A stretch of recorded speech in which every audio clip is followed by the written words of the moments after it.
അടുത്തൊരു സൈറ്റിൽ വർക്ക് തുടങ്ങാനുണ്ടായിരുന്നു. അപ്പോൾ കീബോർഡ് സെറ്റിംഗ് ആണ് ഇപ്പോൾ വരാൻ കൂടുതലും പണി. കീബോർഡ് സെറ്റിങ്സ് ആണ്. ഇപ്പോൾ ഫ്രെയിം കൂട്ടാണ്. ഞാൻ ഫ്രെയിം കൂട്ടി കൊടുക്കുകയാണ്. അളവ് കാര്യങ്ങളെല്ലാം വരച്ചിട്ടിരിക്കുകയാണ്.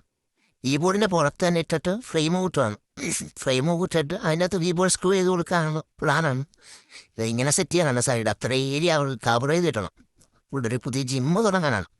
ഇപ്പോൾ ജിമ്മ് തുടങ്ങാൻ അവർക്ക് അത്രയും കൂടെ ഏരിയ കിട്ടി അത്ര നല്ലതായിരിക്കും എന്ന് പറഞ്ഞു. അപ്പോൾ അതിനുവേണ്ടി ഫ്രെയിം കുത്തിയത് ഇതേപോലെ സെറ്റ് ചെയ്യണം കീബോർഡ്. ഞങ്ങൾക്ക് സൈഡിലൊന്നും ഇറങ്ങി ഒന്നും സെറ്റ് ചെയ്യാൻ പറ്റത്തില്ല.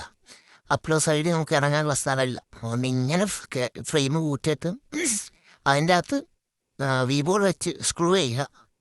സ്ക്രൂ ചെയ്തിട്ട് ഞങ്ങൾ മൂന്നേരും കൂടെ തന്നെ അത് പൊക്കി സൈഡിലോട്ട് വെക്കും. അപ്പോൾ താഴെ പ്ലേറ്റ് അടിച്ചിട്ടുണ്ട്. ആങ്കിൾ ബോൾട്ട് പ്ലേറ്റ് അടിച്ചുറപ്പിച്ചിട്ടുണ്ട്. അപ്പോൾ മേലിൽ കമ്പി അടിച്ച് കീബോർഡ് പൊക്കി വെച്ച് അത് വെൽഡ് ചെയ്യണം. കമ്പി എട്ടിൻ്റെ കമ്പി നമ്മൾ ഹോളടിച്ച് ഹോളടിച്ച് അടിച്ച് കയറ്റിയിട്ട് പിന്നെ നമ്മൾ വെൽഡ് ചെയ്ത് പിടിപ്പിക്കുകയാണ്. നമ്മൾ സൈഡിൽ ഇറങ്ങാനൊരു സ്ഥലം പോലും ഇല്ല. ഇതാണ് നമ്മുടെ ലുക്ക്. ഇനിയും ഉണ്ട്. ഇടയ്ക്ക് ആപ്പിൾ ഗ്ലാസും ഉണ്ട്. അടിപൊളിയായിട്ടാണ്. ബൈ.